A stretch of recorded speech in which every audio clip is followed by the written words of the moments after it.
మనందరి గు-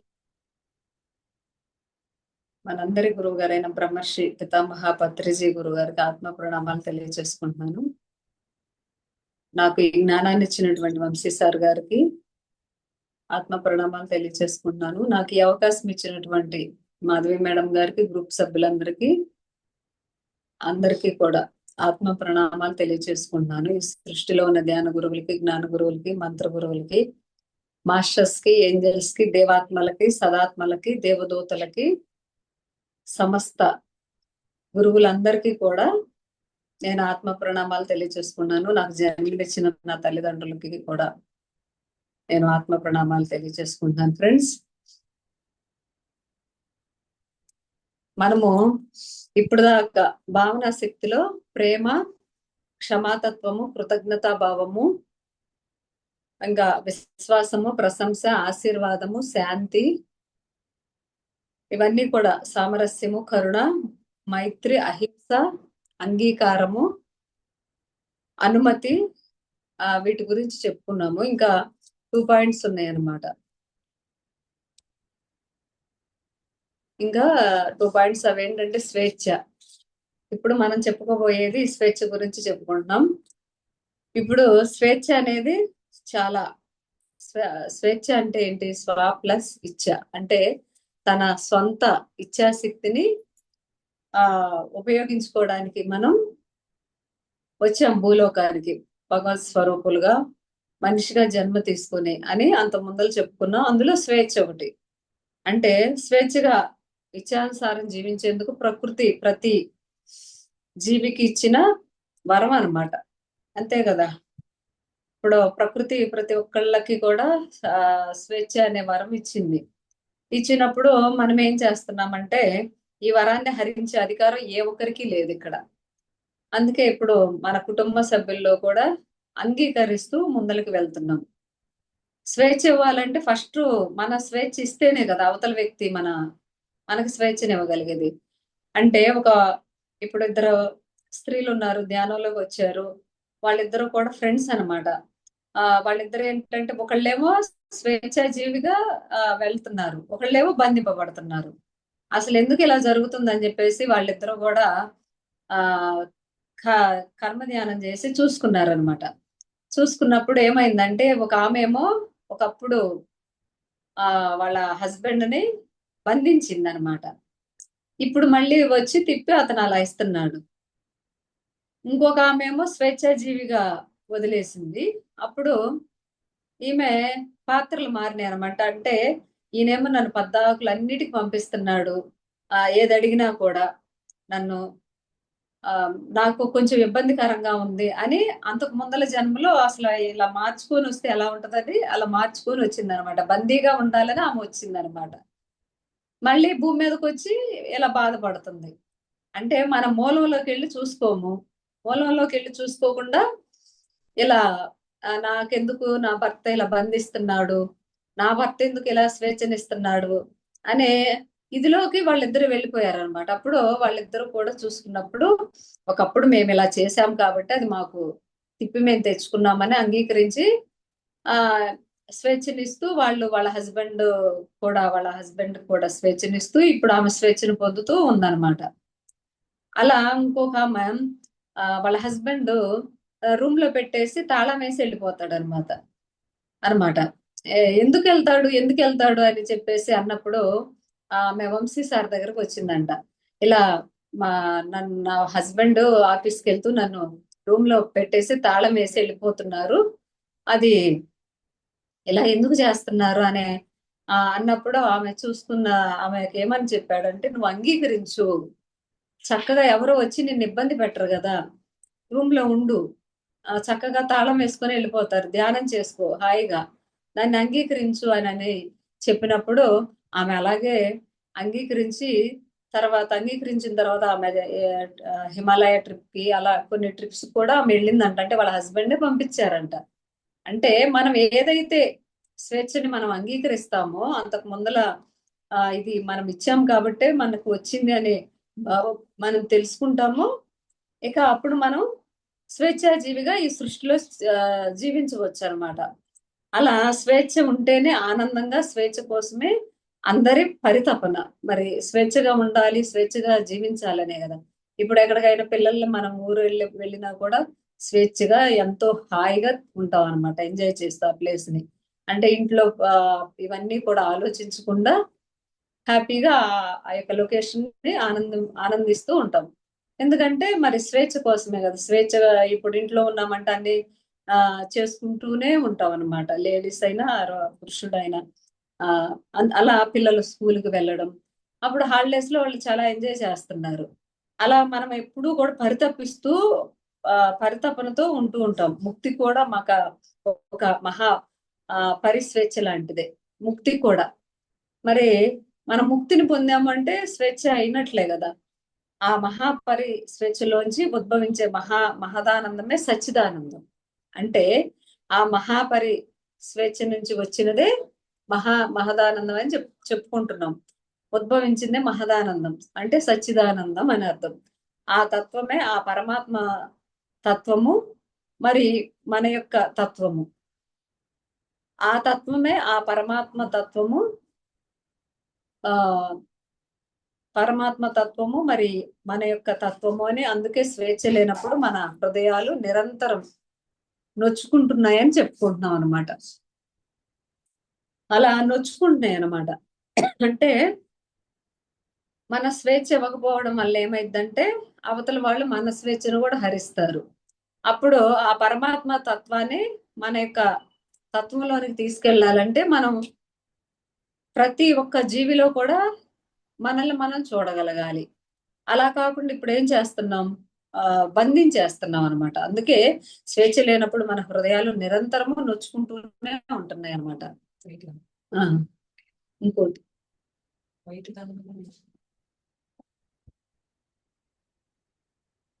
ఒక్క నిమిషం.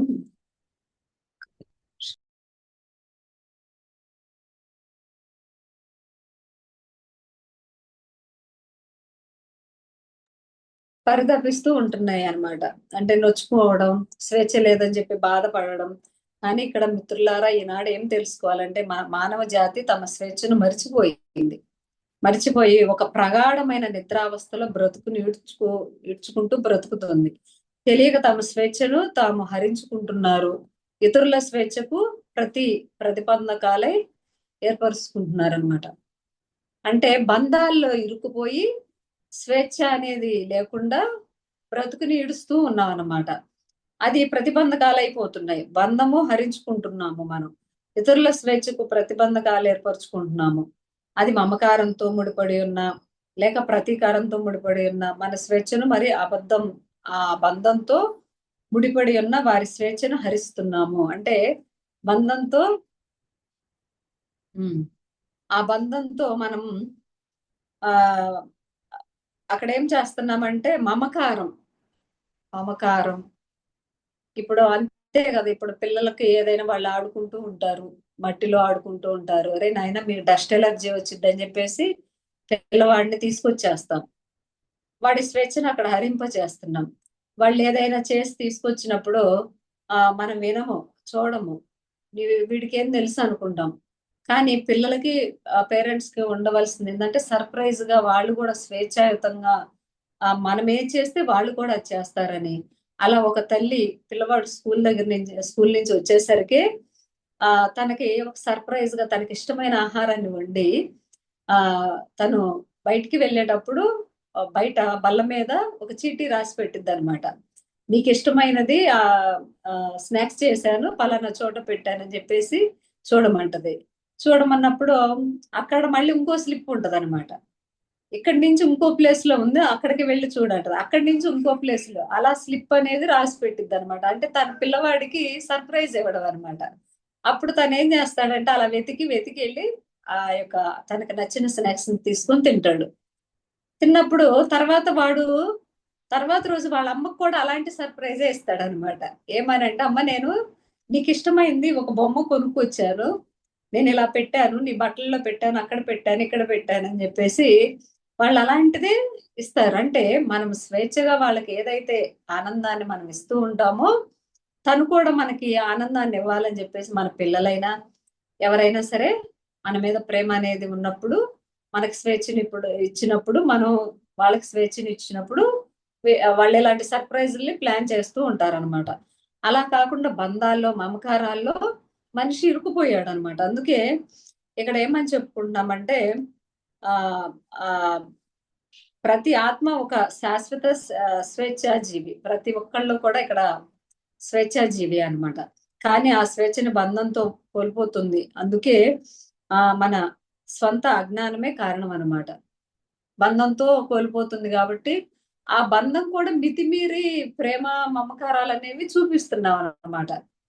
అదే లిమిట్స్‌గా చూపిస్తూ అసలు వాళ్ళకి ఏది మంచిది, ఏంటి ఎంతో ఓర్పుగా, నేర్పుగా మనం చూసినప్పుడు వాళ్ళు దాన్ని తీసుకోగలుగుతున్నారని ఇక్కడ చెప్పుకుంటున్నాం అన్నమాట. అలా స్వంత అజ్ఞానమే కారణం. ప్రతి ఆత్మ స్వేచ్ఛగానే జన్మ తీసుకుంటుంది. స్వేచ్ఛగానే జీవించి, స్వేచ్ఛగానే మరణిస్తుందన్నమాట. స్వేచ్ఛగానే జన్మ తీసుకుంటుంది, స్వేచ్ఛగానే జీవిస్తుంది, స్వేచ్ఛగానే మరణిస్తుంది. కానీ మనము తెలియక ఇతర వ్యక్తులను మన స్వంత ఒక ఆస్తిగా భావించి, ఇది నా ఆస్తిగా భావించి వారి స్వేచ్ఛకు భంగం కలిగిస్తున్నాము. మరి మన స్వంత స్వేచ్ఛను కోల్పోతున్నాం. అంటే నా ఆస్తి అంటే పిల్లలు కూడా నా ఆస్తి అనుకుంటాం. భర్త నా ఆస్తి అనుకుంటాం. మా అత్తగారు నా ఆస్తి అనుకుంటాం. అందుకనే కదా మా అత్తగారు నేను ఎంత చెప్పినా వినదని అనుకుంటాం. అలా. అదే మనం అలా కాకుండా ఇది ఒక పాత్ర అనేది నిర్వర్తిస్తున్నామని మనం తెలుసుకున్నప్పుడు మనకి భంగం అనేది రాదు మన యొక్క స్వేచ్ఛకి.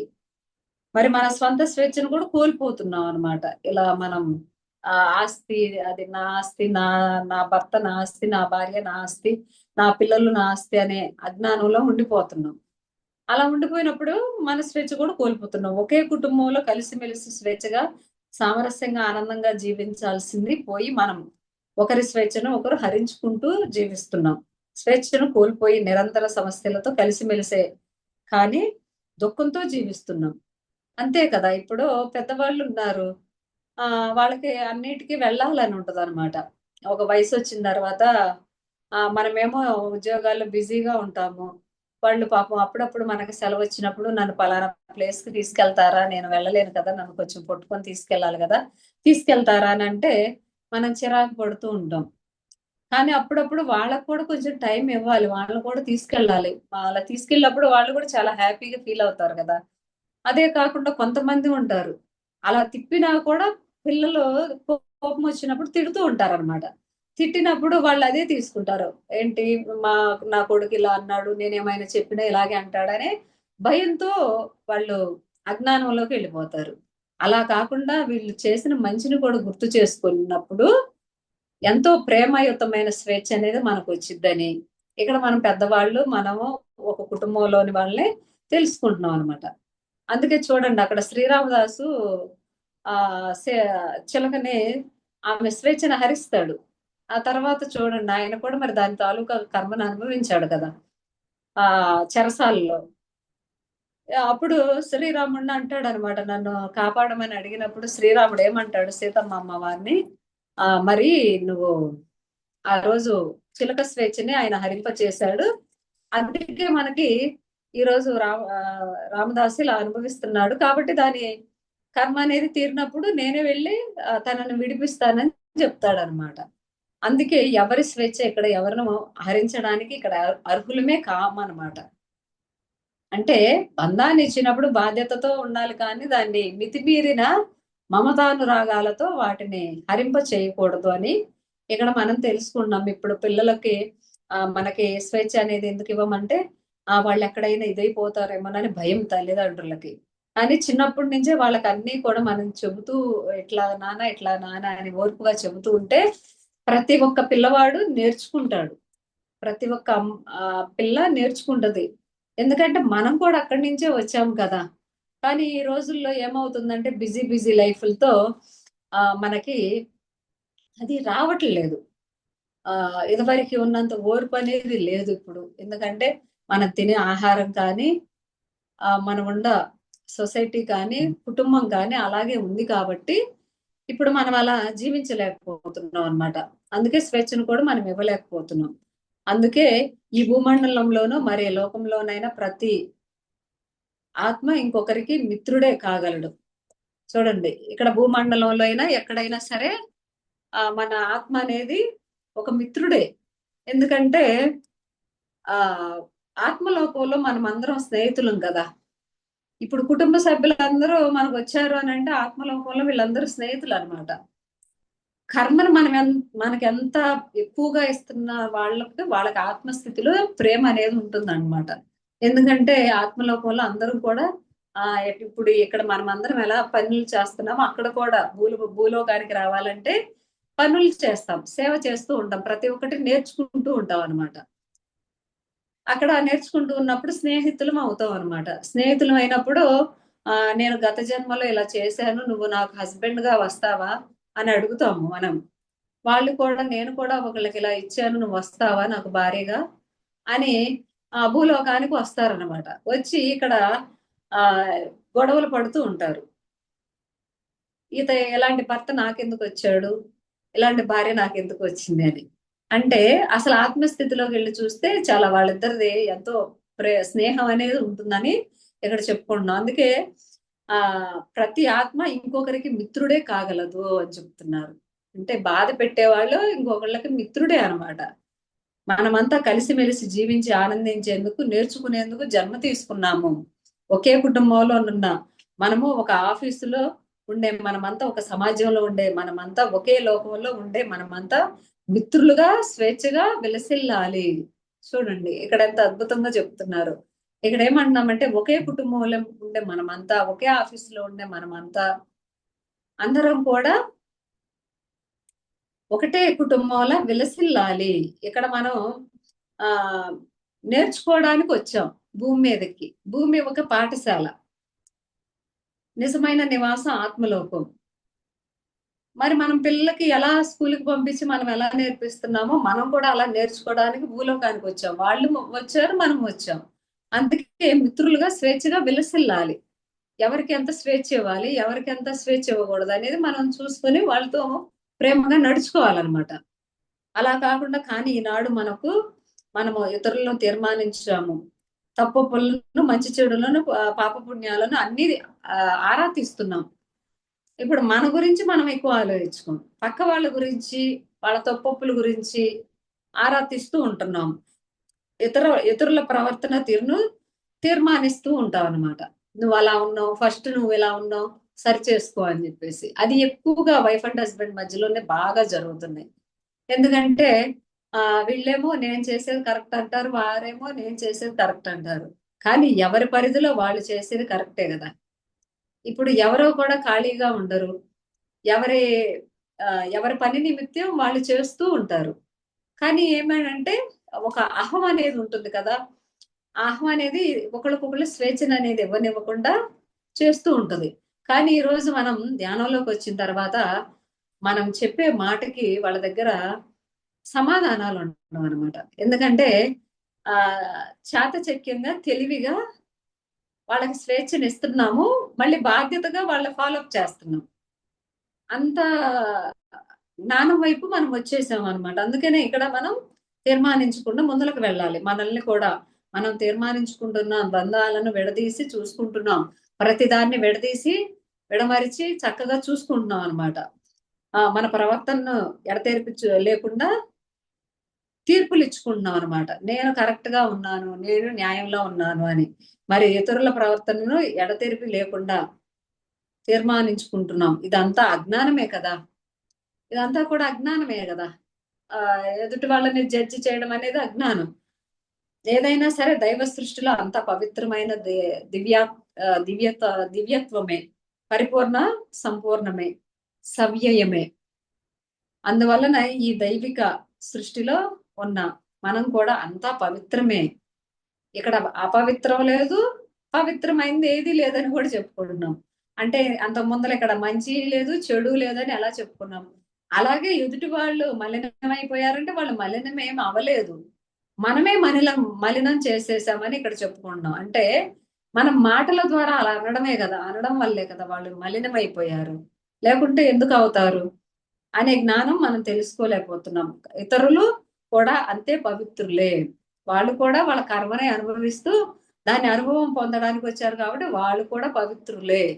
అంతే కదా. ఇప్పుడు మనము అనుకుంటాం వీళ్ళు ఎంత చేసినా మారట్లేదని. వాళ్ళ గుణాలు కూడా ఉంటాయి కదా, వాళ్ళు దాన్ని పరిపూర్ణంగా ముందలకి తీసుకెళ్ళడానికి వాళ్ళు వస్తారు కాబట్టి దాన్ని మార్చలేమన్నమాట. వాళ్ళలో రియలైజేషన్ కలిగినప్పుడు వాళ్ళు మారుతారు. ఇప్పుడు ఒక తాగే అతను ఉంటారు, అసలు ఫుల్గా తాగి తాగి పడిపోతూ ఉంటాడు, కానీ అతనికి అనారోగ్యం రాదు. ఎందుకు రాదు అంటే అతని యొక్క ప్రణాళిక అది అది ఉంటుందన్నమాట.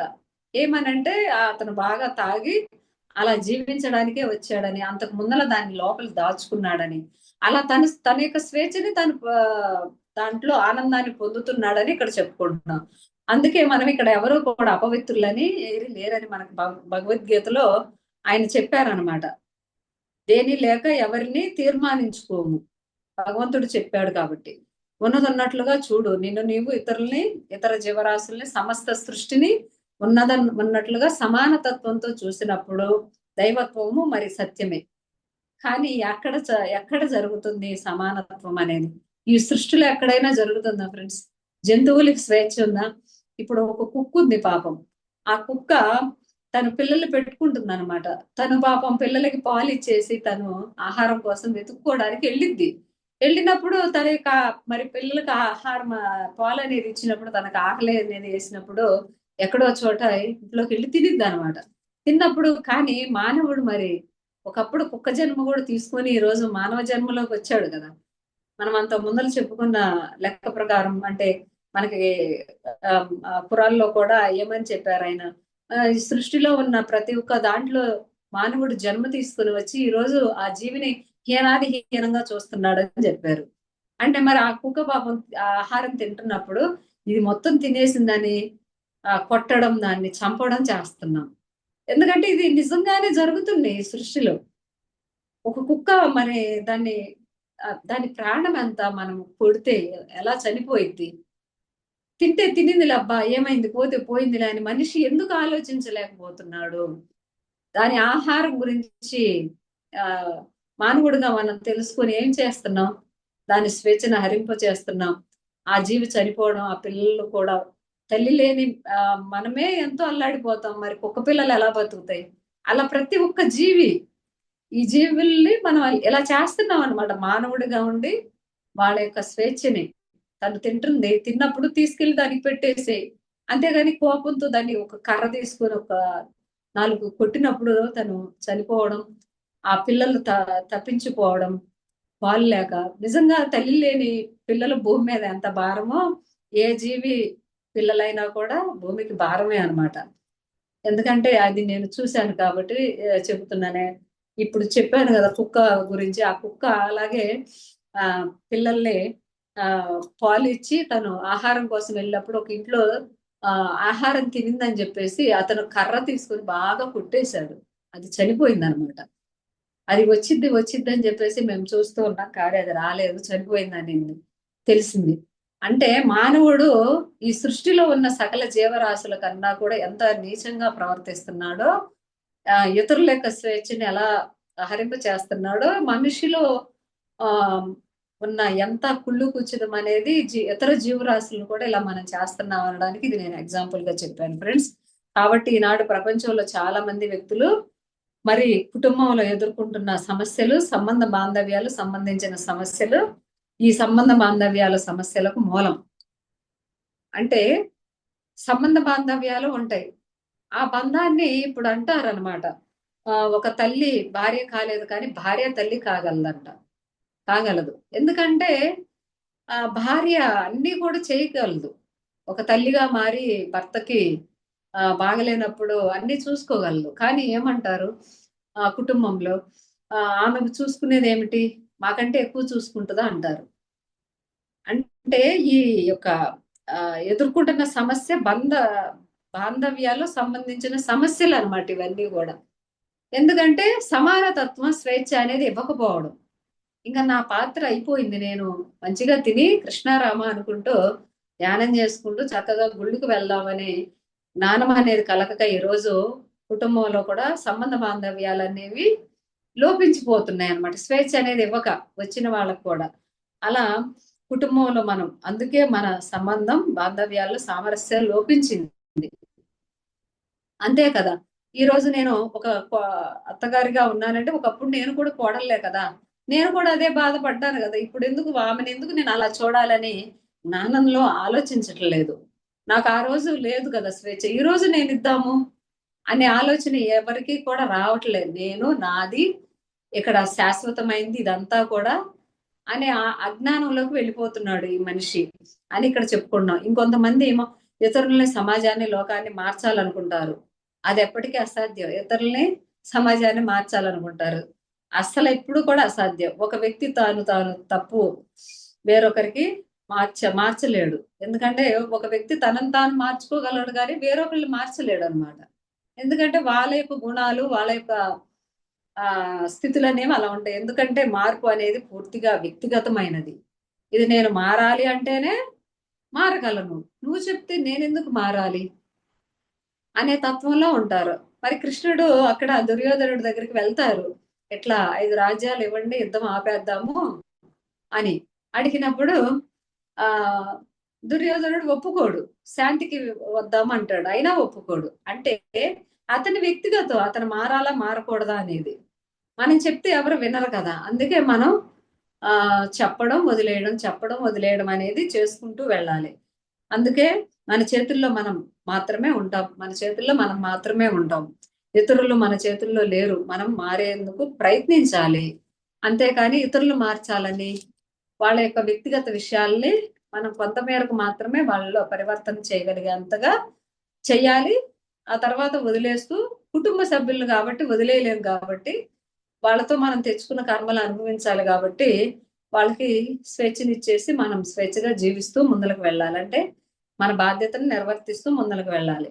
సరే నేను మారతాను, ఇతరులు అలాగే ఉంటారు కదా, మరి అలాంటప్పుడు నేనేం చేయాలి అంటుంటారు కొందరు. ఏ వ్యక్తి గాని, ఏ శక్తి గాని, ఏ కాలం గాని, ఏ ప్రదేశం కానీ మన అనుమతి లేనిదే మన జీవితంలో మనల్ని ప్రభావితం చేయలేవు. మరి అంతే కదా. ఇప్పుడు ఏ శక్తి కానీ, ఏ వ్యక్తి కానీ, ఏ కాలం, మన కాలం కూడా, మన కాలం ఒక్కోసారి చాలా అద్భుతంగా ఉంటుంది, ఒక్కోసారి చాలా బ్యాడ్ సిచ్యువేషన్ లోకి వెళ్ళిపోతాం. ఏ ప్రదేశం కానీ ఎక్కడికైనా సరే మన అనుమతి లేనిది మనం వెళ్ళము ఎక్కడికైనా. అంటే ఆత్మస్థితిలో ఇవన్నీ మనం తెచ్చుకున్నాం కాబట్టి మనకి ఇప్పుడు నవగ్రహాల ప్రభావం చూపిస్తూ ఉంటాయి అంటారు. అవి ఎందుకు చూపిస్తున్నాయి? మన యొక్క ప్రణాళిక పత్రాన్ని వాళ్ళకి ఇచ్చొచ్చాం కాబట్టి వాళ్ళు ఆ సమయం రాగానే, ఆ వయసు రాగానే వాళ్ళ యొక్క ప్రవేశం మన మీద చూపిస్తూ ఉంటారనమాట. వాళ్ళ యొక్క ప్రభావం అనేది. అంటే శని ప్రభావం అని, కుజుడు ప్రభావం అని, వీళ్ళందరూ ఎందుకు చూపిస్తున్నారంటే ఆ సమయం రాగానే మనమే ఇచ్చొచ్చాం కాబట్టి వాళ్ళు మనకి చూపిస్తున్నారు. అనుమతి లేనిది ఎందుకు రాదు అని అంటే, ఇది ఎగ్జాంపుల్ గా చెప్పాను. మన యొక్క దృష్టి ఎరుకతోనో గాని, ఎరుక లేకుండా గాని వాటిపై ప్రవర్తిస్తే తప్ప అవి మన జీవితాల్ని ప్రభావితం చేస్తాయి. అంటే ఎరుక లేకుండా మనం నోటికొచ్చినట్టు మాట్లాడామనుకోండి, అంటారు ఇప్పుడు కొంతమంది, నేను అనంగానే అది అయిపోయిద్దా ఏంది అని. ఎందుకంటే మరి మనిషికి భావన శక్తి అంతుంది కదా. ధ్యానం చేసే వాళ్ళకైనా, ధ్యానం చేయని వాళ్ళకైనా సరే, వాళ్ళు సంకల్పించుకున్నారంటే ఆ పని చేసేస్తారు, అయ్యిద్ది. అంటే దానికి మనం ఎక్కువ శక్తిని పోసినప్పుడు అయ్యిద్దని చెప్పుకున్నాం. అందుకే మనకి ఉన్న స్వేచ్ఛని ఎలా పడితే అలా వాడుకోకూడదు అనమాట. ఈ రోజు ధ్యానంలో మనం ఎంతో శక్తిని సంపాదించుకున్నాం. ఎలా పడితే అలా విచ్చలవిడిగా ఉపయోగిస్తే మనకి ఇచ్చిన శక్తి, స్వేచ్ఛ అనేది పోతుంది కదా. అంటే ఆ విచ్చలవిడిగా అయిపోయింది అనమాట. అందుకే మనం దాన్ని ఎంత మట్టికి తీసుకెళ్లాలనేది మనం తీసుకోవాలి. అలా గురువులు కానీ, హాస్టల్ మాస్టర్స్ కానీ, దైవత్వం కానీ మనం అడిగితేనే మనకు జ్ఞానం ఇవ్వడానికి, ప్రబోధించడానికి, సహాయం చేయడానికి వస్తారు. మరి అంతే కదా. ఇప్పుడు హాస్టల్ మాస్టర్స్ కానీ, మన దైవత్వం కానీ ఆ మనం జ్ఞానం ఇవ్వడానికి, ప్రబోధించడానికి, సహాయం చేయడానికి వస్తారు అనమాట మనకి. హాస్టల్ గురువులైనా ఎవరైనా సరే. మరి అడగకుండా ఎవరైనా ఏం చెప్పగలరు చెప్పండి? ఒకవేళ అడగకుండా చెప్పారనుకోండి, వామ్మో వీళ్ళే పెద్ద జ్ఞానులనే అజ్ఞానంలో వాళ్ళు ఉంటారనమాట. అందుకే అడగంది కొంత జ్ఞానం ఎవరు కూడా చెప్పరు. అందుకే గురువులను కూడా మనం అడుగుతాం. హాస్టల్ మాస్టర్స్ కూడా అడుగుతాం. మాస్టర్స్ నేను ఇలా ఉన్నాను, నాలో ఏమేమి గుణాలు ఉన్నాయి, నేను ఏమేమి మార్చుకోవాలని అడుగుదాం. అడిగినప్పుడు వాళ్ళు నీలో ఈ గుణం ఉంది, ఇదిగో నీకు కోపంగా ఉన్నావు అని అక్కడ మనం కోపంగా ప్రవర్తిస్తున్న మన లోపల ఉన్న గుణాన్ని మనకు తీసి చూపిస్తారు. అందువల్ల ఇక్కడ మనం తెలుసుకుంటే గజేంద్ర మోక్షం కదా మనకు తెలుసు కదా అక్కడ. కనుక శిష్యుడు సిద్ధమైతే గురువు ప్రత్యక్షం అవుతాడు అన్నారు కదా. చూడండి, శిష్యుడు ఎప్పుడైతే సిద్ధమవుతాడో గురువు అప్పుడు ప్రత్యక్షం అవుతారంట. ఎందుకంటే శిష్యుడు ఇక్కడ రెడీగా లేకపోతే గురువు రాడు మన జీవితాల్లోకి. కొంతమంది ఇప్పుడు చిన్నతనంలోనే ఇట్లా ఇవన్నీ కూడా ఎందుకు నేర్చుకుంటున్నారు? వేదాలు ఎందుకు నేర్చుకుంటున్నారు? పిల్లలు రామాయణాన్ని ఎలా మాట్లాడుతున్నారు? అంటే వాళ్ళ ఆత్మపరంగా వాళ్ళు రెడీ అయ్యి దానికి సిద్ధమయ్యి వస్తారనమాట. అప్పుడు దానికి అనుగుణంగా ఒక గురువు అనేవాళ్ళు వాళ్ళకి తారసపడతారు. అప్పుడు పేరెంట్స్ కూడా ఏం చేస్తారు? మా బాబు ఇలా బాగా ఉన్నాడు కాబట్టి దాని గురించి సాధన చేయించాలని గురువుని తీసుకొస్తారనమాట. అంటే ఈ పిల్లవాడు ఇక్కడ రెడీ అయ్యి ఉన్నారు. ఇక్కడ మనం రెడీ అయ్యి ఉన్నాము. రెడీ అయ్యి ఉన్నప్పుడు మన గురువు వచ్చేస్తాడనమాట. అలా నేను కూడా నాకు గురువు కోసం నేను వెతికాను. వెతికినప్పుడు నేను నాకొచ్చిన ప్రాబ్లమ్‌కి నేను ఇలాగే యూట్యూబ్‌లో ఇలా ఇలా అంటున్నప్పుడు రత్నకుమారి మేడం వీడియో చూసాను నేను ఆత్మల గురించి. చూసినప్పుడు ఆమెకి నేను ఫోన్ చేయాలని ట్రై చేశాను. కానీ ఆమె నాకప్పుడు కనెక్ట్ అవ్వలేదనమాట. ఎందుకంటే ఆ సమయానికి ఆమె నాకు గురువు కాదు. నేను తెచ్చుకున్న గురువు అనేవాళ్ళు వేరు అని నేను తెలుసుకున్నాను. అప్పుడు నాకు వంశీ సార్ గారు పరిచయం అయ్యారు. అంటే అప్పుడు నేనున్న దుఃఖానికి నేను కుటుంబంలో ఉన్నాను కాబట్టి ఆయన యొక్క జ్ఞానం అనేది నాకు అవసరం. అలా నాకు గురువు అనేవారు వాళ్ళు దొరికారు. ఆ తర్వాత కాలం గడిచే కొద్దీ రత్నకుమారి మేడం కూడా నాకు పరిచయం అయింది. ఆ తర్వాత ఆమెతో కూడా నేను కలిసి కొంత సేవ అనేది చేయడం జరిగింది. చూడండి ఫ్రెండ్స్, మనకి కాలమే నిర్ణయం చేసిద్దనమాట. అంటే మనం సి సిద్ధంగా ఉన్నాము ఒక సేవ చేయడానికి అన్నప్పుడు గురువులు పంపిస్తారనమాట. ఎందుకంటే దానికి తగ్గ వాళ్ళు మనకి రావాలి. మనకి వాళ్ళు చెప్పాలి. వాళ్ళిచ్చే జ్ఞానం మనం తీసుకొని ఆచరణలో పెట్టాలి. ఏదో వాళ్ళు మన జీవితాల్లోకి వచ్చారు కదా అని చెప్పేసి వాళ్ళు చెప్పిన జ్ఞానాన్ని పాటించకుండా పలానా ఆయన నా గురువు, పలానా వంశీ సార్ గారు నా గురువు, రత్నకుమారి మేడం గురువు అని మనం చెప్పుకుంటే సరిపోదు. వాళ్ళు చెప్పిన జ్ఞానాన్ని మనం ఆచరణలో పెట్టి ఇతరుల బాధలో నుంచి బయటికి తేవడానికి మనం ప్రయత్నించాలన్నమాట. అప్పుడు ఆ యొక్క గురువులు అనేవాళ్ళు మనకి చెప్తారనమాట. అందుకే ఎప్పుడు కూడా మనం చెప్పుకుంటున్నాం చూడండి, ఇక్కడ హాస్టల్ మాస్టర్స్‌కి, ఏంజెల్స్‌కి, దేవాత్మలకి, సదాత్మలకి, గురుదేవులకి. అందుకే అక్కడ అంటారు, గురువు చేసే పని చేయకండి. గురువు ఇచ్చిన జ్ఞానాన్ని ఆచరణలో పెట్టండి, సాధన చేయండి అంటారనమాట. అందువల్ల మనకు గురువుల గురించి చెప్తే ప్రతి ఒక్కళ్ళు కూడా గురువులే. మనకి పత్రిజీ గురువుగారు అంటారు, కుక్క కాడి నుంచి, పిల్లి కాడి నుంచి, చీమ దాకా కూడా మనం నేర్చుకోవాలి గురువుల దగ్గర, గురువులాగా. అంటే చీమలు చూడండి ఇలా వెళ్తూ ఉంటాయి. చాలా చక్కగా వరుసగా వెళ్తా ఉంటాయి. మరి వారికి ఎవరు నేర్పించారని? వాళ్ళు అలా వెళ్తా ఉంటే పేడ పురుగుంది. పేడ పురుగు వెళ్తూ ఉన్నప్పుడు ఋషి వచ్చి దాని మీద కాలేస్తాను, నేను చంపేస్తాను, నీకు ముక్తిని ఇస్తాను అంటే, లేదు లేదు, నాకు నా యొక్క జన్మ అనేది చాలా పరిపూర్ణంగా ఉంది. నేను ఈ జీవితాన్ని అనుభవించాలి. నా యొక్క జీవితాన్ని స్వేచ్ఛనిచ్చేయండి. మీరు నన్ను చంపకండి. కావాలంటే నా నివాసానికి వచ్చి చూడండి అంటదంట విశ్వామిత్రుడిని. అన్నప్పుడు సరేలే అని ఎళ్లి చూస్తేనంట ఆమె అసలు ఆ పేడ మట్టి తెచ్చి ఇల్లు అలా కట్టుకుంటదంట తను. చూడండి ఎక్కడ ఏ స్ దే ఒకదానికి మించిన ఒకటి స్వేచ్ఛగా జీవిస్తున్నాయి. కానీ మనం ఏం చేస్తున్నాం? వాటిని నలిపేస్తామనమాట. ఆ పేడ పురుగు చెవిలోకొచ్చి దూరిద్దేమో, ఈ సాలెడ్ మనల్ని కరిచిద్దేమో అని దాన్ని ఇలా తీసి అలా ఏస్తా. అదేం చేస్తుంది? మౌనంగా ఎళ్ళిపోయిద్ది. కానీ తను మళ్ళీ తన యొక్క నివాసాన్ని ఏర్పరుచుకుంటది. అలా ప్రతి ఒక్కటి కూడా ఇక్కడ అడగందే ఏది కూడా మనకి గురువు అనేవారు రారని ఇక్కడ చెప్పుకున్నాం. కావున ఎవరిని వారుగా వారిని వారిని పెట్టని మనం మనముగా ఉండిపోయి ఎక్కడదక్కడ అన్నింటినీ వదిలిపెట్టేసి ఈ క్షణం మనము స్వేచ్ఛగా జీవించడమే నిజమైన స్వేచ్ఛ. ఎక్కడిదక్కడ ఎవరిని వారిని ఎక్కడికక్కడ వదిలేసి మనం ముందల జీవిస్తూ ఉన్నామనుకోండి, అదే నిజమైన స్వేచ్ఛగా జీవించడం అనమాట. అందుకే ఇక్కడ మనం స్వేచ్ఛ ఉంటేనే సామరస్యం, ఆనందం సాధ్యం. ఇంకొంత మంది తమకన్నా శారీరకంగా గాని, మానసికంగా గాని, ఆర్థికంగా గాని తక్కువ స్థాయిలో ఉన్న వారి స్వేచ్ఛను హరించి అది తమ గొప్పగా, తమ విజయంగా భావిస్తారు. అంటే చూడండి, కొంతమంది ఏం చేస్తారంటే మానసికంగా బాధ పెడుతూ, నేను బాధ పెట్టాను అని పైకేమో బాధతో నటిస్తూ, లోపలేమో ఆనందిస్తూ ఉంటూ వాళ్ళు నేను విజయం సాధించానని వాళ్ళు పరితపిస్తూ ఉంటారనమాట. కొంతమంది భావిస్తూ ఉంటారు. అది గొప్పగా ఫీల్ అవుతూ ఉంటారు లోపల లోపల. ఇది అహంకారం తప్ప ఇంకొకటి కాదు. జంతువులు, పిల్లలు, స్త్రీలు ఎదురు తిరగలేరని కొందరు వారిపై తమ పశ్చాత్తాపం చూపిస్తుంటారు. అంటే కొంతమంది ఇప్పుడు జంతువులు ఎదురు తిరగలేరు, పిల్లలు కూడా ఎదురు తిరగలేరు, స్త్రీలు కూడా అంతే కదా. ఒక మాట మాట్లాడతారు, మళ్ళీ వెళ్ళి వాళ్ళ పని వాళ్ళు చేయాల్సిందే కదా అని వాళ్ళు చేసుకుంటూ వెళ్తారు అనమాట. కాబట్టి కొందరికి వారిపై తమ పశ్చాత్తాపం చూపిస్తూ ఉంటారు కొంతమంది. కొంతమంది ఏమో వాళ్ళని నేను బాగా బాధ పెట్టానని విజయం సాధించినట్టు భావిస్తారనమాట. ఈనాడైతే కొందరు స్త్రీలు కూడా ఇలా ప్రవర్తించడం ఆశ్చర్యకరం. అంటే ఏందనంటే కొంతమంది పశ్చాత్తాపం చూపించడం కూడా ఆశ్చర్యకరం అయిపోయింది స్త్రీలు కూడా. ఒకసారి ఊహించుకోండి, జంతువులు, పక్షులు, సముద్ర జీవులు, వృక్షాలు, మానవులు అందరూ తమ హృదయానుగుణంగా స్వేచ్ఛగా ఒకరికొకరు అవరోధం లేకుండా సామరస్యంగా జీవించడానికి ఊహించుకోండి. ప్రతి ఒక్క జీవి స్వేచ్ఛగా జీవించడానికి వచ్చినాయి. కాబట్టి వాళ్ళందరూ కూడా అలా జీవిస్తున్నారని ఊహించుకోవాలి. మరి ఆకాశంలో పక్షులు చూడండి, ఎంతెంతో దూరం ప్రయాణిస్తూ ఉంటాయి. మరి వారి యొక్క స్వేచ్ఛ అనేది అంత అద్భుతంగా ఉంటుంది. అందుకే ఆ ఊహే ఎంత ఆనందంగా కలిగించేదిగా ఉన్నదో కదా. ఆ ఊహే మనకి ఎంత ఆనందంగా అనిపించింది. కావున మిత్రులారా, స్వేచ్ఛగా జీవిద్దాం, మరి అంతే స్వేచ్ఛగా జీవించనిద్దాం ఈ సృష్టిలో ఉన్న ప్రతి ఒక్కరిని కూడా. అలా స్వేచ్ఛ గురించి మనం చెప్పుకున్నాం. ఆనందం ఇంకొకటి 15వ పాయింట్.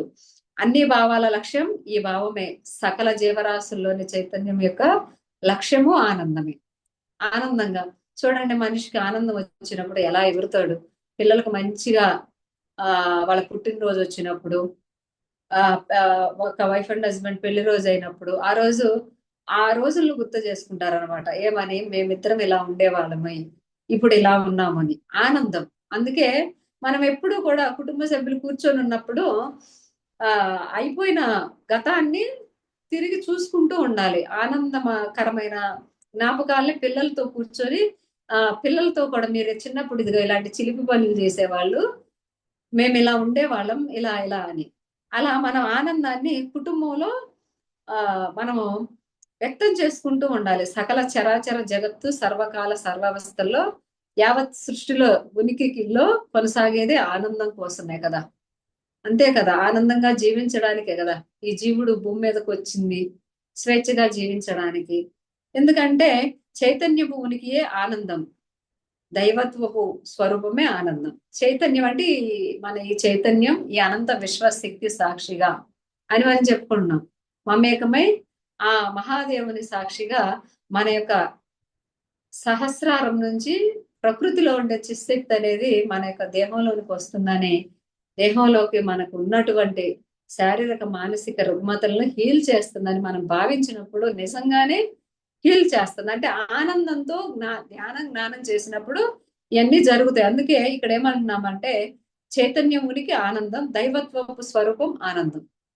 దైవత్వం ఎక్కడున్నాడు అని వెతికే స్వరూపమే ఆనందం. అంటే దైవత్వం ఎక్కడో ఉన్నాడని వెతుకుతూ ఉంటాం విగ్రహాల్లో. ఇప్పుడు పాము గుడికి వెళ్ళినప్పుడు పాము పుట్ట ఉంటది, అక్కడ పాలు పెట్టి యువతలకు వచ్చి చూస్తాం, పాము వచ్చి తాగిద్దేమోనని, నిజంగా ఉన్నాడేమోనని.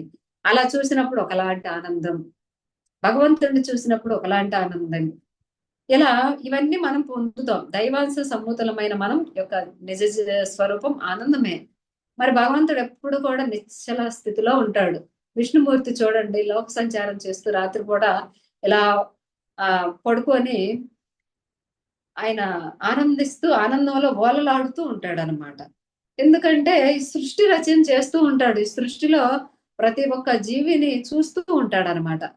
ఎందుకంటే ఆనందంగా ఉన్నారా.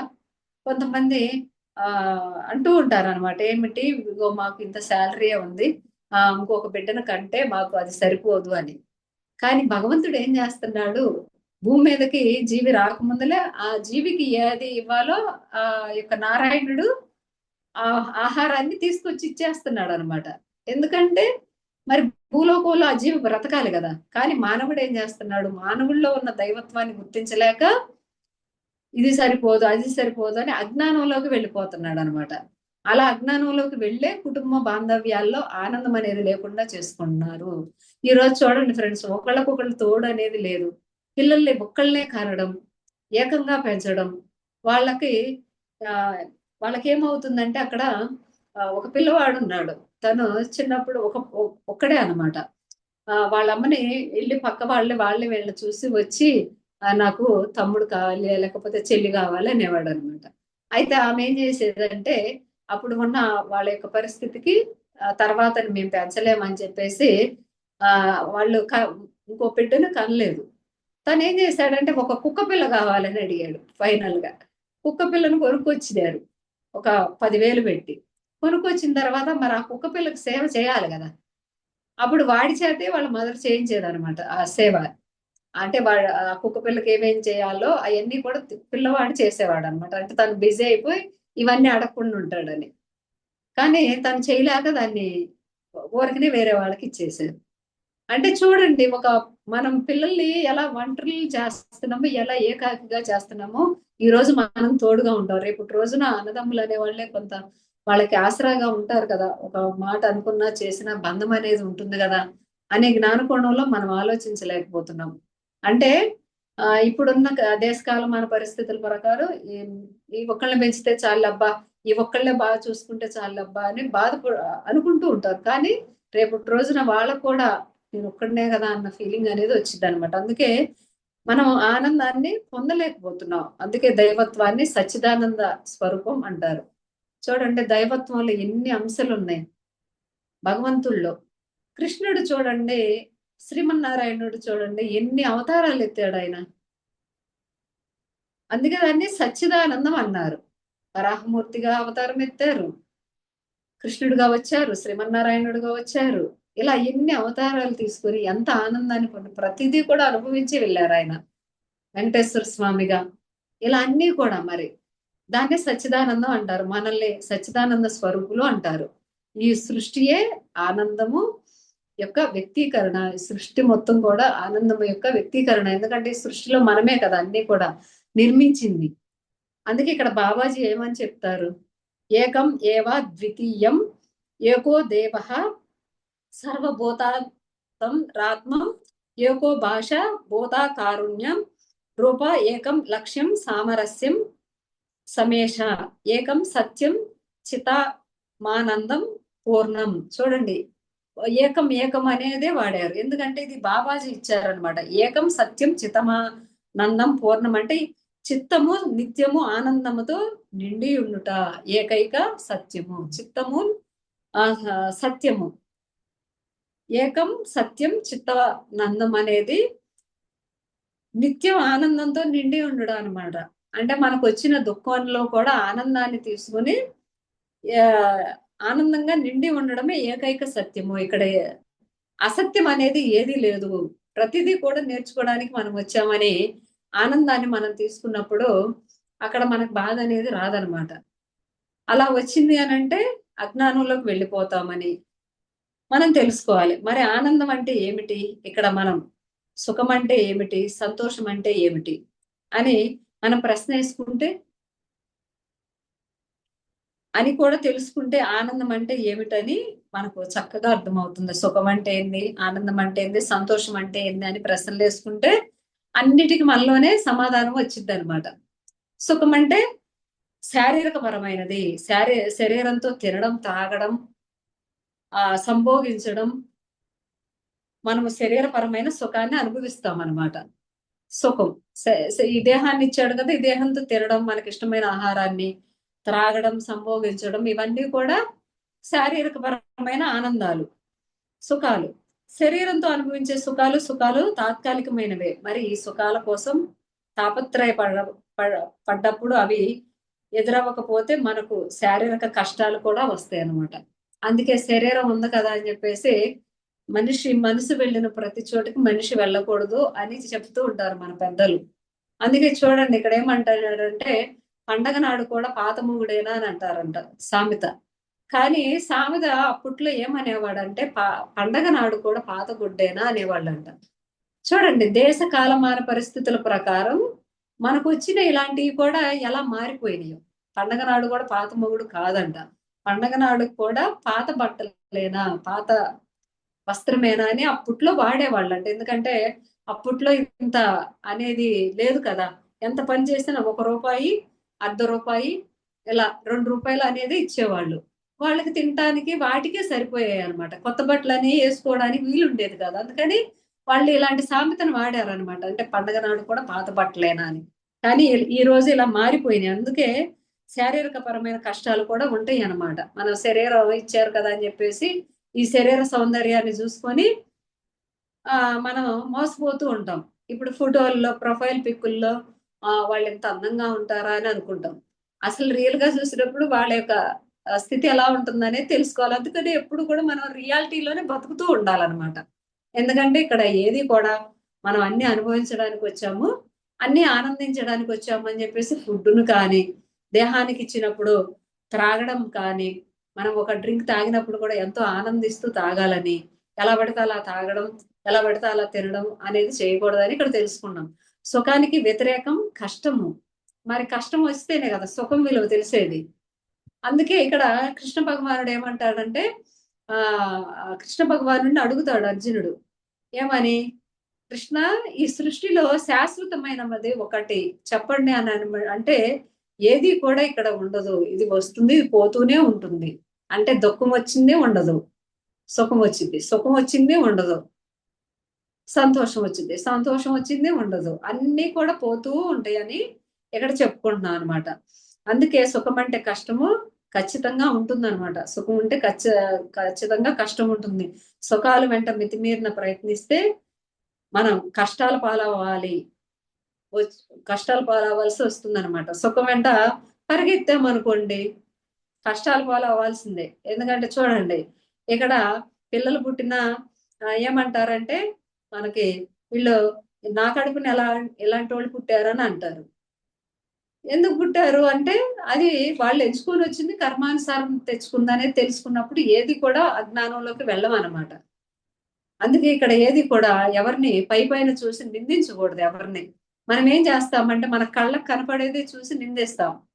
ఎందుకంటే ఒక స్కూల్ టీచర్ పిల్లలకి క్లాస్‌లో ఒక స్టోరీ చెప్తూ ఉంటది. ఇక్కడ ఎగ్జాంపుల్ చెప్పుకుందాం. ఏమనంటే పిల్లలకి ఒక పడవలో చాలా మంది ఒక షిప్‌లో ప్రయాణిస్తూ ఉంటారు. సముద్రంలో వర్షం పడి ఆ యొక్క షిప్ అనేది మునగడానికి సిద్ధంగా ఉన్నప్పుడు వాళ్ళు ఇన్ఫర్మేషన్ ఇవ్వడం, వాళ్ళు కొన్ని బోట్‌లేసుకొనొచ్చి అందులో ఉన్న మనుషులందరిని ఎక్కించుకొని తీసుకొని వెళ్ళేటప్పుడు ఒక వైఫ్ అండ్ హస్బాండ్ ఉంటారు. ఉన్నప్పుడు వాళ్ళిద్దరూ కూడా పడవలో వాళ్ళేమంటారంటే, ఇందులో ఒకళ్ళే ఎక్కాలి మీ ఇద్దరిలో. ఇద్దరు ఎక్కితే పడవ మునిగిపోయిద్ది కాబట్టి మీ ఇద్దరిలో ఎవరెక్కుతారనేది మీరు డిసైడ్ చేసుకోండి అంటే భర్త ఎక్కుతాడనమాట. భర్త ఎక్కినప్పుడు ఆమె ఏదో చెబుతూ ఉంటది. అప్పుడు టీచర్ అడిగిద్దనమాట. వాళ్ళ భార్య ఏమని చెబుతుందని మీరందరూ అనుకుంటున్నారని పిల్లల ప్రశ్న అడిగిద్ది. అడిగినప్పుడు నన్ను వదిలేసి ఎళ్ళిపోతున్నాడని, నన్ను మోసం చేశాడు నా భర్తని ఆహ్, చెబుతారనమాట. ఒక పిల్లవాడుండి చెబుతాడు, మరి కాదు పిల్లల్ని జాగ్రత్తగా చూసుకో, మన పిల్లల్ని బాగా చూసుకో అని చెబుతాడు అని ఒక పిల్లవాడు చెబుతాడనమాట స్కూల్లో. టీచర్ చెప్పే స్టోరీలో. చెప్పినప్పుడు అప్పుడు టీచర్ వచ్చి షాక్ అయిద్దనమాట. "నీకెలా తెలుసు?" అంటే, "మా అమ్మ చనిపోతూ మా నాన్నకి ఇదే చెప్పింది మా గురించి" అని చెప్తాడనమాట. అయితే ఫైనల్‌గా ఏమైందంటే, అలా ఆయన వచ్చిన తర్వాత వాళ్ళ వాళ్ళ పాప ఉంటదనమాట. వచ్చినాక ఆ పాపని చదివిచ్చి చక్కగా పెళ్లి చేసి పంపిస్తాడు. పంపించిన తర్వాత కొంతకాలానికి ఆయన కూడా మరణిస్తాడు. చనిపోయిన తర్వాత వాళ్ళ పాప ఇంట్లో అన్నీ గూడా సర్దుతూ ఉన్నప్పుడు ఒక డైరీలో రాసుంటుందనమాట. ఏమనంటే ఆహ్, "నీకు ఉన్న శారీరక సమస్య వల్ల ఎప్పటికైనా నువ్వు చనిపోతావు గాబట్టి, నువ్వొచ్చిన పిల్లని చదివిచ్చి తనకి పెళ్లనేది చేయలేవని జెప్పేసి నేను ఆ రోజు నిన్నక్కడ వదిలేశాను. నన్ను క్షమించు. నేనెప్పుడూ కూడా దాని గురించి బాధపడుతూనే ఉంటానని" ఆయన డైరీలో రాసుకుంటాడనమాట. అందుకే మనం ఇక్కడ వాళ్ళు ఆనందంగా ఉన్నారు కదా! వాళ్ళు బాధలో ఏమి లేరు. వాళ్ళ భార్య చనిపోయినా, వాళ్ళిలా ఉన్నా, వాళ్ళ పిల్లలు చనిపోయినా ఆనందంగా ఉన్నారని మాత్రం ఎప్పుడూ కూడా అనుకోకూడదు ఫ్రెండ్స్. ఎందుకంటే పైకి చూసేదంతా కూడా నిజం కాదు. లోపల ఏదో ఉంటుంది. వాళ్ళు ఆనందంగా జీవిస్తున్నారంటే దాంట్లో నుంచి నేర్చుకోవడానికి వచ్చారనే జ్ఞానంలో ఉన్నారు కాబట్టి మనం పైన చూసి మాటలు అనకూడదు. అలా వాళ్ళ పాప చానాళ్ళు వాళ్ళ అమ్మని ఇలా వదిలేసి వచ్చాడని వాళ్ళ నాన్న మీద కోపంగా ఉండేదన్నమాట. ఆ తర్వాత కోపం అనేది పోయింది. నేను ఎంత తప్పు చేశాను నాన్న, నన్ను క్షమించండి అని తను చనిపోయిన తర్వాత డైరీ పట్టుకుని ఏడుస్తుందన్నమాట. అలా మనం మనుషులు ఉన్నప్పుడు వాళ్ళేదో ఇలా ఉన్నారు కదా అని చెప్పేసి మనం వాళ్ళతో ఆనందంగా జీవించకుండా ఎలా పడితే అలా మాట్లాడి గొడవలాడుకుంటే, ఆ తర్వాత అది దాటిపోయిన తర్వాత దాని దాని తాలూకా బాధని, ఆ పశ్చాత్తాపాన్ని అనుభవించాల్సి వచ్చిద్దని ఇక్కడ ఈ కథలో తెలుసుకున్నాం. అందువల్ల సుఖాల వెంట మితిమీరి ప్రయత్నించకూడదు. సుఖము బహిర్గతమైన విషయాల నుండి వస్తుంది. కనుక దీనివల్ల విషయానందం అన్నారు పెద్దలు. విషయాలు అంటే బహిర్గత ఆహ్, మాటల వల్ల వచ్చుద్ది కాబట్టి దాన్ని విషయానందం అన్నారనమాట పెద్దలు. అలాగే సంతోషము కూడా సుఖము శారీరక పరమైనదే. అయితే సంతోషము మానసికమైనది. సంతోషం అనేది మనసు లోపల నుంచి వచ్చేది. ఈరోజు మనం అందరం పొందేది కూడా మానసిక పరమైన సంతోషం అన్నమాట.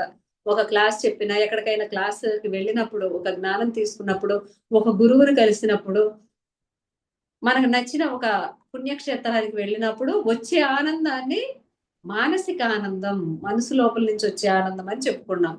మనసులో అనుకున్నవి సాధించినప్పుడు, ఇష్టమైనవి పొందినప్పుడు, ఆశలు తీరినప్పుడు మనం పొందేది సంతోషం అన్నమాట. మరి ఈ సంతోషాల కొరకు తాపత్రయపడుతూ ఉంటామన్నమాట. సంతోషానికి వ్యతిరేకం దుఃఖం. ఈ సంతోషాలు వెంట మితిమీరి పరిగెడితే దుఃఖం వస్తుంది. అంతే కదా! ఇప్పుడు నాకు వాళ్ళ వల్ల సంతోషం ఉంది, వీళ్ళ వల్ల సంతోషం ఉందని పరిగెట్టామనుకోండి బంధాల వెంట, మనకు దుఃఖమే వచ్చిద్ది వాళ్ళు అవాయిడ్ చేసినప్పుడు. అదే బాధ్యతతో ఉన్నామనుకోండి, దుఃఖం రాదు కదా! ఎందుకంటే మనకి ఇక్కడ కృష్ణుడిని తీసుకుంటే, కృష్ణుడికి తెలుసు వాళ్ళమ్మ దేవకీ మాతని. కానీ ఏం చేస్తాడు? ఇయన్నీ జరగాలి కదా! ఆమె కర్మని దగ్ధం చేయాలి కదా! కైకేయి కర్మని. గత జన్మలో ఆమె ఇప్పుడు దేవకిగా వచ్చింది కాబట్టి అప్పుడు కైకేయి. అప్పుడు 14 సంవత్సరాలు తల్లి బిడ్డని దూరం చేసింది కాబట్టి దాని తాలూకాది ఇప్పుడు అనుభవించాలి కాబట్టి ఆమె తీసుకున్నాడాయన. అలా ఆయన సంతోషాన్ని కూడా అక్కడ త్యాగం చేశాడు. అందుకే సంతోషం వెనక ఎక్కువ పరిగెడితే దుఃఖం వచ్చిద్దని. అలా కాకుండా అన్నీ కూడా బ్యాలెన్స్ చేస్తూ ముందలకి వెళ్ళాలని మనం ఇక్కడ చెప్పుకుంటున్నాం అన్నమాట. ఈ సంతోషాల వెంట మితిమీరి పరిగెడితే మనకు దుఃఖమే వచ్చిద్ది. ఇది కూడా బాహ్య ప్రపంచంలోని వ్యక్తుల నుండి, హోదాల నుండి, సంపదల నుండి, ఆభరణాల నుండి, ఆస్తిపాస్తుల నుండి వస్తుంది. అంటే చూడండి ఆస్తుల నుండి, ఆభరణాల నుండి, బంధాల నుండి వచ్చిద్దనమాట ఈ సంతోషం. కాబట్టి మనకెంత గావాలి? ఏదైనా సరే ఇప్పుడు చూడండి మనకున్నా కూడా బట్టలు కొనేస్తూ ఉంటాం మనకు నచ్చినియి. అది 2 సార్లు కడతాం పక్కన పడేస్తాం. అలా ఏదైనా అంతే గదా! మరిప్పుడు బంగారం ఉంది. ఇదివరకిది పిచ్చి పిచ్చిగా పెట్టుకునేవాళ్ళు. ఇప్పుడేం జేస్తున్నారు? అయి మూల పెట్టేసి పిచ్చియి ధరిస్తున్నాం. ఎందుకంటే అదొక ఆనందం. అంటే అన్నీ గూడా బంగారం చేయించుకోలేము గాబట్టి, ఈ పిచ్చియి అయితే ఒక 10 కొని పక్కన పెట్టుకుంటే ఈ ఆభరణాలు ఆనందించొచ్చని. అందుకే ఏది కూడా మనం మితిమీరింది తీసుకోకూడదని ఇక్కడ చెప్పుకున్నాం. అందుకే మనస్సుతో ఏదైనా భజించినప్పుడు కూడా ఈ సంతోషం వస్తుంది. కావున ఈ సంతోషాన్ని భజనానందం అంటారు. ఒక పాట పాడినప్పుడు. చూడండి ఒక పాట పాడితే ఎంత ఆనందం కలిగిద్ది. అసలు ఆ పాటలో ఉన్న ఆనందాన్ని అనుభవిస్తూ ఉన్నప్పుడు దాన్ని భజనానందం అంటారు. కొంతమంది తాళం వేస్తూ ఉంటారు. కొంతమంది హార్మోనియం వాయిస్తూ ఉంటారు. కొంతమంది ఓన్ వాయిస్తూ ఒక పాట పాడుతూ ఉంటారు. ఆ పాట పాడినప్పుడు ఎంత ఆనందం కలిగిద్ది. ఇప్పుడు చూడండి ఒకటే పాట వస్తుందనమాట. ఏంది మన ఫోన్ ఆన్ చేస్తే 'రఘుకుల తిలక రారా' అని. ఆ పాటని అసలు ఎంతమంది ఆనందింప చేస్తున్నారు. ఆ పాటలో ఎంత అర్థం ఉందనేది. ఎంత దాన్నే భజన ఆనందం అంటారనమాట. అంటే ఒక పాట పాడినప్పుడు మనకి ఏ పాటైనా సినిమా పాటైనా, ఏ పాటైనా కూడా ఆ యొక్క పాట పాడినప్పుడు ఆ ఆనందం మన మనసుకి ఇస్తున్నాం అనమాట. ఈ సుఖము, ఈ సంతోషము 2 బాహ్య ప్రపంచంలో మనము కాని దాని నుండి వచ్చేయి. అంటే మనము కాని అంటే ఇక్కడ ఏది మనం కాదు గదా! మనం కాదు గాబట్టి దాని నుంచి వచ్చేయే గాబట్టి దాని నుంచే ఉత్పన్నమవుతున్నాయన్నమాట. ఈ బాహ్యంలో ఆ వ్యక్తి గాని, వస్తువు కానీ, విషయము కానీ అదృశ్యమైతే మనకు సుఖ సంతోషాలు కనుమరుగైపోతాయి కదా! ఇప్పుడు ఆ వస్తువు కానీ, ఆ మనిషి కానీ అవన్నీ కూడా మాయమైపోయినప్పుడు కనుమరుగైపోతాయి కదా. మనకి వాళ్ళ వైపు నుంచి వచ్చే సంతోషం గాని, ఆనందం గాని అవన్నీ కూడా కనుమరుగైపోతాయి. ఎందుకంటే ఇంకా ఆ మనిషి లేడు. ఆ మనిషి ద్వారా వచ్చే స్నేహం కానీ, ప్రేమ కానీ అన్నీ కూడా కనుమరుగైపోతాయి. అలాంటప్పుడు మనకు కష్టం, దుఃఖాలు ఉంటాయన్నమాట. కష్టం, దుఃఖం అనేది అనిపిచ్చిద్ది. ఎందుకంటే ఆ మనిషి ఉంటే నాకిలా ఉండేది కదా! నా జీవితం అనేది అద్భుతంగా ఉండేది కదా! నేను ఒక స్థితిలో ఉండేదాన్ని కదా! అనే ఆనందం ఉండేది. ఇప్పుడు వాళ్ళు దూరమైనప్పుడు మనకి ఆ కష్టం, దుఃఖం అనేవి కూడా వస్తాయి. సుఖము లేనప్పుడు కష్టము, మరి సంతోషము లేనప్పుడు దుఃఖము ఉంటాయి. అందుకే కష్టం లేనప్పుడు అదే సుఖము లేనప్పుడు కష్టము, మరి కష్టం లేనప్పుడు సంతోషము, దుఃఖము ఉంటాయని. ఈ సుఖ సంతోషాలు 2 మనవి కానివి దాని నుండి వస్తాయి. అంటే ఈ దేహం నుండి వస్తాయి. మనవి కాని బంధాల నుండి వస్తాయి. నిజమే కదా! ఈ బంధాలేమి మనమేమి సొంతంగా తెచ్చుకోలేదు. మనం పాత్ర అనుభవించడానికి వచ్చాం కాబట్టి, వాళ్ళ దగ్గర నుంచి వస్తాయి కాబట్టి దాన్ని శాశ్వతమైనది చూడకూడదు. శాశ్వతమైన ఆనందం దైవానందం. నీలో ఉన్న దైవత్వాన్ని నువ్వు పట్టుకున్నప్పుడు, ఆ దైవత్వం ఇచ్చే సందేశాలు నువ్వు పట్టుకున్నాయి ముందలకి వెళ్ళినప్పుడు అదే శాశ్వత ఆనందం అని. ఈ సరికాని అంటే 2 మనము కానిది నుండి వచ్చింది కాబట్టి ఈ దేహం నుంచి మన మనసులో నుంచి వచ్చే ఆనందాన్ని వస్తాయి కాబట్టి దాన్ని మరి తాత్కాలికమైన ఆనందం అని చెప్పుకుంటున్నాం అనమాట. ఇవి మన స్వంతము కావనమాట. ఇవి సొంతం కాదు. అందుకే ఇక్కడ చూడండి సోక్రటీస్ గారు ఆయనకి ఎన్నో ఆయన చెప్పారు మనకి ఇక్కడ. సోక్రటీస్ గారే. తను ఎన్నో స్టోరీస్ చెప్పారు. ఎంతో చేశారు. కానీ లాస్ట్ లో ఆయన చనిపోవాలన్నప్పుడు వాళ్ళు వేరే వాళ్ళ చేతిలో బందీ అవుతాడు ఆయన. భార్య కూడా ఎప్పుడు చూసినా తిడుతూ ఉంటదన్నమాట ఆయన్ని. ఏమని? "నువ్వే పని చేయవు. నువ్వే ఇంట్లో పట్టించుకోవు" అని. ఎందుకంటే మరి అలా ఉన్నప్పుడు ఇంట్లో మనమైనా అదే చేస్తాం కదా! మన ఇంట్లో వాళ్ళని. ఆమె కూడా అదే చేసేది. ఆయన ఆ బంధాన్ని అంగీకరించాడు. ఇది నాది కాని బంధం గదా! అనుభవించడానికి వచ్చాను కాబట్టి తిడితే తిట్టిందిలే అని చెప్పేసి అనుకుంటూ ఉంటాడు. పేడ నీళ్లు గూడా పోసిద్ది ఆయన మీద. అయినా కూడా ఆయన ఆనందంతో తుడుచుకొని వెళ్ళిపోతాడనమాట. వెళ్ళిపోయి అంటారనమాట ఆయన కలవడానికి వచ్చిన వ్యక్తులు, "ఏంటండి మీకు కోపం రావట్లేదా?" అనంటే, "ఉరుము ఉరిమింది, మెరుపు మెరిసింది, వర్షం కురిసింది" అంటాడంట వాళ్ళతో. అంటే వాళ్ళు మాట్లాడటానికి వచ్చినప్పుడు ఈమె కోపంతో ఊగిపోతూ ఉంటది. అరుస్తూ ఉంటది. "ఇక్కడ మాట్లాడుకోవద్దులే, మనం బయటికెళ్ళి మాట్లాడదాంలే" అని చెప్పేసి వెళ్తుంటే పైకెళ్ళి ఫ్యాన్ నీళ్లు కలిపి ఆయన నెత్తి మీద పోసిద్దనమాట. అంటే కోపం వచ్చింది. ఉరుము ఉరిమింది, మెరుపు మెరిసింది, అరిసింది. వర్షం కురిసింది. నీళ్లు పోసింది అని అంటాడంట. అందుకే మనం కూడా కొన్ని బంధాలు అలా చేస్తున్నప్పుడు మౌనంలోకి వెళ్ళిపోయి సోక్రటీస్ లాగా ఉండాలని, అక్కడ ఆయన జైల్లో కూడా వాళ్ళు బంధించినప్పుడు నువ్వు విషం తాగి చనిపోతావా? లేకపోతే దేశం వదిలి వెళ్ళిపోతావా? అని 2 ఆంక్షలు పెట్టినప్పుడు చనిపోయేది ఎప్పుడైనా చనిపోయేదే. ఇలా దేశం వదిలిపోతే నేను చెప్పిన సూచనలన్నీ కూడా రాబోయే తరాల వాళ్ళకి అబద్ధాలవుతాయి అని చెప్పేసి ఆయన విషం తాగి చనిపోతాడంట చూడండి. అలా మనం కూడా మన బంధాల్లో కానీ, ఎక్కడైనా ఇప్పుడు బాధలొస్తాయి ధ్యానం చేసి జ్ఞానాన్ని పంచేటప్పుడు. వచ్చినప్పుడు ఈరోజు మనం ఇలా మంచి మాటలు చెప్తాం. రేపు మనకు ఒక కష్టం వచ్చినప్పుడు మనకు కూడా అనిపిచ్చిద్ది ఎంత సాధన చేసిన వాళ్ళకైనా.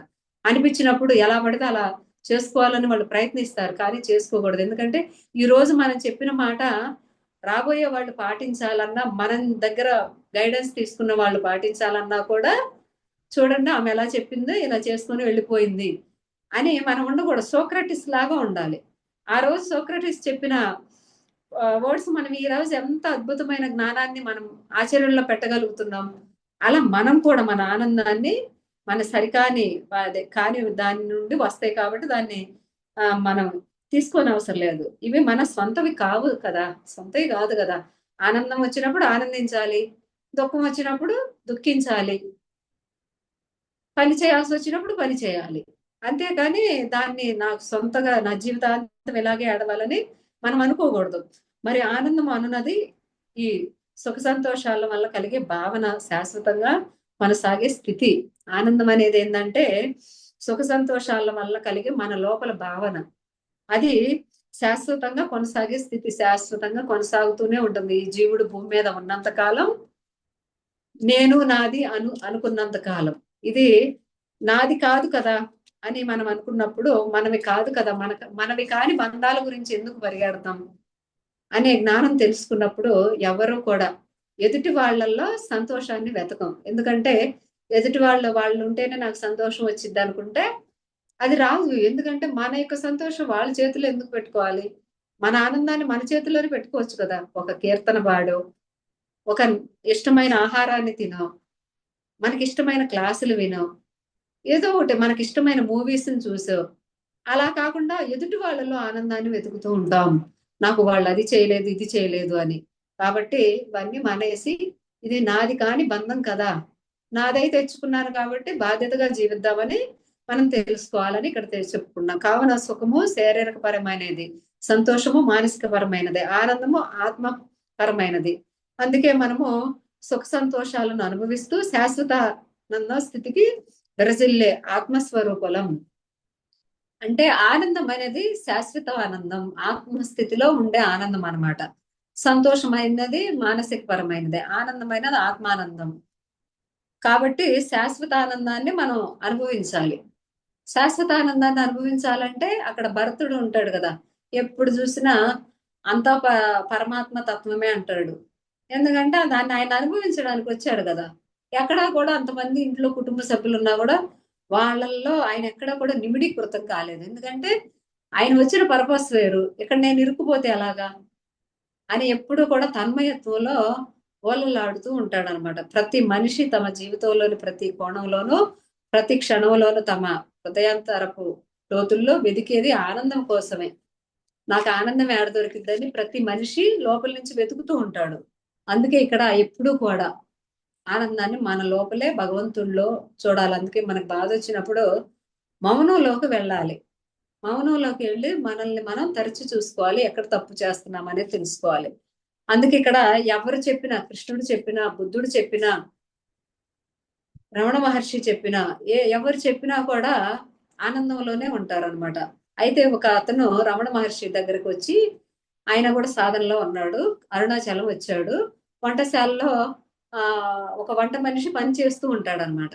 చేస్తూ ఉన్నప్పుడు ఇతను ఏం చేస్తాడు, సాధన చేయకుండా ఆ వంట మనిషి ఇంత చెప్పి ఇంత దొంగిలిస్తున్నాడు అని వచ్చి రమణ మహర్షికి చెప్తాడనమాట. అట్లా ఆయన ఏం చేస్తాడంటే 3 రోజులు వింటాడు. 4గో రోజు ఏమంటాడో తెలుసా, ఇక్కడ ఎవరి ఆనందంలో వాళ్ళు తన్మయత్వం చెందుతున్నారు, అది నీకెందుకు, నువ్వు ఎందుకు వచ్చావు, ఆ పని నువ్వు పూర్తి చేయ అంటాడంట. నేనే పట్టించుకోవట్లేదు, ఈ స్థలం నాది కాదు. అదే రమణ మహర్షి ఆశ్రమం ఉంది కదా, ఆశ్రమంలో వంట చేసే వాళ్ళు వచ్చి ఇలా ఎక్కువ ఎక్కువ రాసేసి అతను తీసుకుంటూ ఉంటాడు అనమాట. అక్కడ ఉన్న ఒక ఆయన సాధన చేయడానికి వచ్చిన ఆయన రమణ మహర్షికి కంప్లైంట్ చేస్తాడు అనమాట. చేసినప్పుడు ఆయన అంటాడు అనమాట, ఈ స్థలం నాదే, స్థలం ఉంది, ఆ చుట్టూ 4 గోడలు కట్టుకున్నారు వాళ్ళు, నేను ఏడుందాన్ని నేను సాధన చేసుకుంటున్నాను, వాళ్ళు వచ్చి వంట చేసుకుంటున్నారు, వీళ్ళు వచ్చి సాధన చేసుకుంటున్నారు, ఇక్కడ ఏది నాది అని అంటాడంట. అంటే అది ఆయన అనుకొని ఆయన వచ్చి చెప్తాడనమాట. ఏది నాది కాదు కదా, ఎక్కడ కూడా మీలాగే నేను కూడా నిమిత్త మాత్రమే అని చెప్తారనమాట. అందుకే ఆ చైతన్యాన్ని కలుషితం చేసినది మన మనసు. తెల్లని శుద్ధమైన పేజీపై వ్రాయబడిన అక్షరాల లాంటిది ఆ మనసు. ఆ మనసు యొక్క రోధ హృదయం చుట్టూ ఆగిపోతూనే మనం మన చైతన్యంతో ఉంటాయి. అప్పుడు అంతా ఆనందమే ఉంటది అనమాట. అంటే ఒక తెల్లని పుస్తకంలో ముత్యాలు లాంటి అక్షరాలు మనం రాసినప్పుడు ముత్యంలాగే ఉంటది. అదే కలుషితమైన మాటలు రాసినప్పుడు కలుషితంగానే మన యొక్క ఆత్మ, మన యొక్క దేహం, మన యొక్క బుద్ధి, మనసు అన్ని కూడా కలుషితం అయిపోతాయని ఇక్కడ చెప్పుకుంటున్నాం అనమాట. అది ఒక రోధంలాగా ఉంటుంది. హృదయం చుట్టూ ఆగిపోతూనే మనం మన చైతన్యంతో ఉంటాం. అప్పుడు అంత ఆనందమే ఉంటుంది అనమాట. అందుకే హృదయం చుట్టూ తిరుగుతూ ఉండాలి. హృదయాంతరాల్లో మనకి ఎక్కడికి వెళ్ళినా, ఏ క్లాస్ చెప్పినా మన లోపలికి తీసుకుంటూ ఆత్మ అనుభవం పొందుతూ ఆనందాన్ని పొందుతూ ఉండాలి. కానీ ఈనాడు భూమండలంలో ప్రజలందరూ ప్రేమతో ఆనందంతో కానీ కలిసిమెలిసి జీవించాల్సి ఉండగా భయంతో దుఃఖంతో జీవిస్తున్నారు. కలిసిమెలిసి జీవించాల్సి వస్తుంది అనమాట భయంతో. ఎందుకంటే వీళ్ళొస్తే నేను చేయలేనేమో, వీళ్ళని నేనేడ చూడాలని బాధ్యతను తప్పించుకున్నాం. కానీ బాధ్యత తప్పించుకుంటే మళ్ళీ ఆ బంధాన్ని తీసుకొచ్చి మళ్ళీ జీవుడు ఆ కుటుంబం పట్ల ఆ బాధ్యతని చెల్లించాల్సిందే. అందుకే ఎందుకబ్బా ఈ జన్మలో అన్ని చేసుకుందాం, మనకు సాధ్యమైనంత మట్టికి సాధన చేద్దాం, ప్రేమతో అంగీకరిద్దాం. అని మనం తెలుసుకున్నప్పుడు ఆ బంధం పట్ల కోపం రాదు. వాళ్ళు చేసే పనుల పట్ల నవ్వు వస్తుంది కొన్ని. కొన్నేమో కోపం వచ్చినా అది మన మనసులో మోయలేమని ఇక్కడ చెప్పుకున్నాం. అందువల్ల మనం ఏందంటే ఈనాడు భూమండలాన్ని నెగటివిటీ యొక్క భారం, దీన్నే పాప భారం అంటున్నారు. భూలోకం ఒక పాప భూమిగా అంటున్నారు అన్నమాట. ఎందుకంటే భూలోకంలో ఒక ఒక ఆత్మ జన్మ తీసుకోవాలంటే చాలా కష్టం అన్నమాట. ఎందుకంటే ఇక్కడ అన్ని రకాల కర్మలు ఉంటాయి, అన్ని రకాల బాధలు అనుభవించాలి, అన్ని రకాలగా మనిషి ఆత్మ ఎదుగుదల సాధించడానికి భూమండలం ఒక పాఠశాల అన్నమాట. అందుకనే ఇక్కడ అన్ని కూడా శాశ్వతమైంది ఏది లేదని ఇక్కడ తెలుసుకోవాలి. అందుకే అధికమైపోయింది ఈ నెగిటివిటీ అనేది. అంతా భయం నుంచి, దుఃఖంలో నుంచి ఉత్పన్నమైందంటే మన లోపల భయము, ఈ దుఃఖంలో నుంచి ఈ సృష్టికి వెళ్ళి ఒక నెగిటివిటీగా మారిపోయింది అనమాట. ఇప్పుడు ఈ భూమండలాన్ని ప్రక్షాళన చేయాలంటే ప్రతి మానవ హృదయం ప్రసరించాల్సిందే. ప్రక్షాళన చేయాలంటే ఇదిగో ధ్యానం చేయాలి. మన వైపు నుంచి ఎప్పుడు కూడా పాజిటివ్ వైబ్రేషన్స్ వెళ్ళాలి. ఇప్పుడు మనం ధ్యానం చేస్తున్నప్పుడు కొంతమంది భౌతికంగా కూడా మాట్లాడే వాళ్ళు ఉంటారు, కానీ మనం వాళ్ళ మాట వినిపించుకోకుండా మన సాధన మనం చేసుకుంటూ వెళ్ళాలి. అందుకే మన లోపల ఉన్న భావాలు ప్రేమ మరి ఆనందం, ఇవే అత్యున్నతమైన శక్తి గల భావాలు. మరి ఈ భూమిని దివిగా మార్చి దివ్య భావనం మనం చేయాలి. అందుకే ప్రేమ దైవం ఆనందో బ్రహ్మ, ప్రేమో దైవం ఆనందో బ్రహ్మ అని మనకి పత్రిజీ గురువు గారు ఎప్పుడు చెప్తూ ఉంటారు. ఎప్పుడు మనం కూడా ప్రేమతో ఉండాలి. అందుకే అనుబంధంలో ఎలా ఉండాలంటే జీవితాన్ని మలుపు తిప్పే కొన్ని మహోన్నతమైన భావనలు కలిగించే కొన్ని దైవిక భావనలు మనం తెలుసుకున్నాం. నా జీవితంలో అంతా సవ్యంగా ఉన్నది, నేను ఎంతో ఆనందంగా ఉన్నానని చెప్పుకోవాలి. నాకు అవసరమైనదల్లా నా వద్దకు సమకూర్చబడుతుంది, నేను తెలుసుకోవాల్సిన జ్ఞానము నాకు తెలియచేస్తున్నది, నేను దైవత్వంతో ఏకమై ఉన్నాను, అదే దైవిక శక్తి అని చెప్పుకుంటూ ఉండాలన్నమాట. అందుకే మనం మానవులు ఈ రోజు ఏం సాధన చేయాలంటే మనిషి తనకు తాను చేయవలసిన సాధన ఏంటంటే ప్రేమ, క్షమాతత్వం, కృతజ్ఞత, విశ్వాసం, ప్రశంస, ఆశీర్వాదం, శాంతి, సామరస్యం, కరుణ, మైత్రి, అహింస, అంగీకారం, అనుమతి, స్వేచ్ఛ, ఆనందం. ఇవన్నీ కూడా మన మీద మనం ప్రాక్టీస్ చేయాలన్నమాట. అంటే ఎదుటి వాళ్ళ మీద ఆ మనకి వాళ్ళ వల్ల ఇవన్నీ వస్తాయి, ప్రేమ వచ్చింది, క్షమాతత్వం వచ్చింది, వాళ్ళను క్షమాతత్వంతో ప్రేమిస్తారు.